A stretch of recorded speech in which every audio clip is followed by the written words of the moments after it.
So for the project turn-in, this is my video explaining my problems, 5 through 12. So first, we have a minor fitting loss problem. This is a sharp contraction here. We're going down in pipe diameter, so you have to use this equation for the K value of this contraction, which is proportional to the diameters, the ratio of the diameters, that is, to solve for the script F friction loss.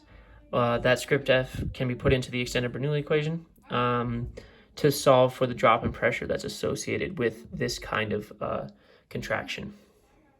The next problem is about net positive suction head, where a pipe is drawing up water, or a pump is drawing up water through a pipe, and we're trying to determine if cavitation will occur or not. So we have to compare the net positive suction head available to the net positive suction head required, which is specified by the pump manufacturer. So we have to figure out the P star. Well, it is given to us in the problem, but that could be looked up or calculated using the Antoine equation. We have to solve for the velocity through the pipe as well as the pressure, which will allow us to determine the net positive suction head available, and then we compare that to the given required net positive suction head, compare them, and it turns out that cavitation will not occur in this case. The next problem is porous media.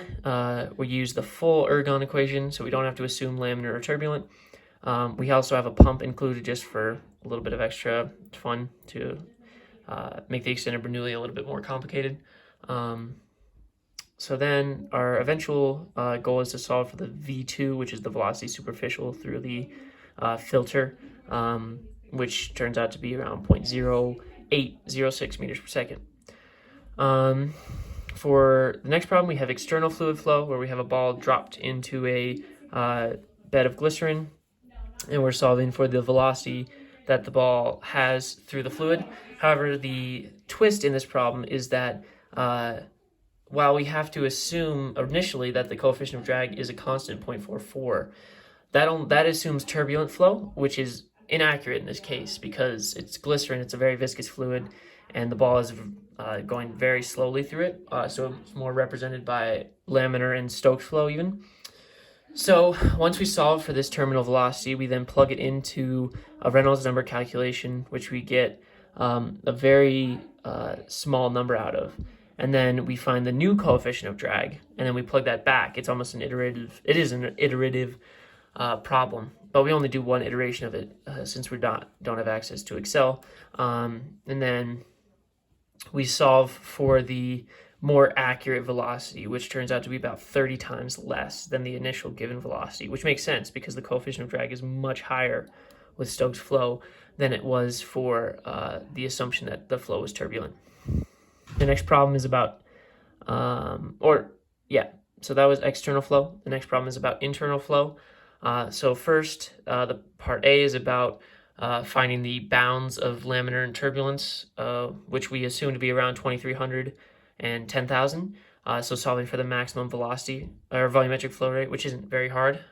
So then we take that to the second problem, where we're finding the head loss associated with each flow regime for a length of pipe that's 10 meters and that has a roughness of 0.001 meter. So we can see that the head loss for the laminar case is much lower than the head loss for the turbulent case, which makes sense. The turbulent case is putting through around 6 or 5 times the amount of volume as the laminar case. So it makes sense that the head loss will be much, much greater. And in this case, we use the fanning friction factor equation to solve for this F term, which we then will plug into the head loss equation. And for laminar, we just use the 64 divided by Reynolds number. For compressible flow, we have a rocket, and we're trying to solve for its thrust. So we just have, a given choked area, and then we can use, and we're also given the Mach number, the T stagnation, the density stagnation,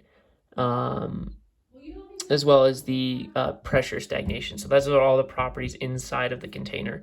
And we're trying to solve for the volume flow, the mass flow really, which we can solve for by finding the cross-sectional area as well as the density at the exit, which will be lower because it's compressible flow, as well as the pressure at the outlet, which we'll need to know to fulfill the full balance of the rocket equation.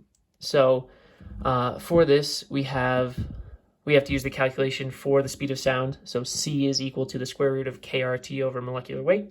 Molecular weight was given, and we have to solve the temperature by using the Mach equation given on one of the handouts.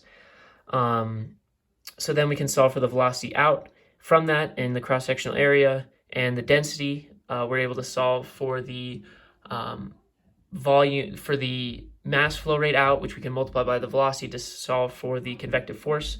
And then the only other force we have to account for is the pressure. Since this is compressible flow, it will be quite a bit, there will be a gauge pressure associated with this, which turns out to result, once multiplied by the cross-sectional area, in about 73,762 newtons of force. Turns out that the thrust force in total is around 3,725 kilonewtons, which is quite a bit. Finally, we have a Navier-Stokes problem. So we have a combined Couette and Poiseuille flow, which is kind of interesting. So we have a moving plate, but we also have a pressure gradient, which will mean that our velocity profile will look pretty interesting. So first we start with the continuity equation, find out, again, as we always do, that dx is equal to 0. There's no acceleration of the fluid. It makes sense. Steady state, 1D flow, wide is what we're assuming. Then we do an x-directed momentum balance, which actually gets us to what looks like pure Poiseuille flow, just pressure driven. But the Couette flow will come in our boundary conditions here, these no slips. So we have to set that the value of the velocity at height h at the top of the plate has to be equal to the rate of change in the position of the plate, which is just a non-stick condition, except the condition isn't, or a no-slip condition. It's just that the condition is not that the velocity is equal to 0. So from there, we're able to kind of make a prediction of what the velocity graph will look like. We have, what looks kind of like pure Poiseuille flow, but this point will be further along than this point. It'll be kind of at an angle, and we'll see that more with the Excel. So first we derive our formula for the node, the velocity x at each node. Then we take it to Excel, do our iterations. First I plugged in the analytical solution. We have all our properties up here, the delta P, the length of the plates, the height of the plates, the viscosity of the plates, and the velocity of the top plate. So then this is the change in y, or this is the position as we go up along from the bottom plate to the top plate, and this is the velocity with respect to x. So as you can see, at 0 y, there is no velocity, which makes sense, no slip. And then at the maximum height, 0.1, there is a velocity of exactly 2. And then here we have this symmetry condition. The weird thing about it is it's not in the middle. It's at 0.06, which is a little bit further towards the moving plate side, which does make sense. And we can actually identify it as being around 0.06 meters up, so more than halfway up.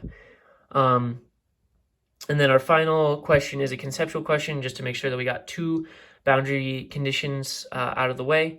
So we have the continuous shear boundary condition when we have a fluid-liquid interface.